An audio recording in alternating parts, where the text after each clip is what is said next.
Tapi benda sebegitu tak akan berlaku kepada aset emas.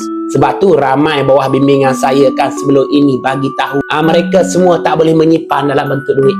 Alhamdulillah, apabila bermula buat simpanan emas, baru mereka sedar boleh pun menyimpan, cuma ubah cara simpan sahaja dalam bentuk gerai emas.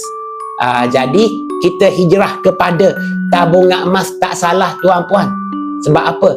Sebab emas juga aset yang mudah dicairkan dalam bentuk tunai, hanya mengambil masa beberapa minit sahaja. Aset tanah, aset rumah nilainya berjuta-juta, beratus ribu. Kalau kita cuma ada aset tanah, aset rumah, ianya susah nak dicairkan dalam bentuk tu. Tapi benda sebegitu tak akan berlaku kepada aset emas. Sebanyak mana kita ada aset emas ni, senang sangat kita nak cairkan dalam bentuk tunai. Mudah sangat-sangat. Lagilah kita buat tabungan emas melalui syarikat Publigo. Kerana syarikat Publigo janji beli semula emas jenamanya dengan harga terbaik, tertinggi mengikut harga emas semasa, insya-Allah.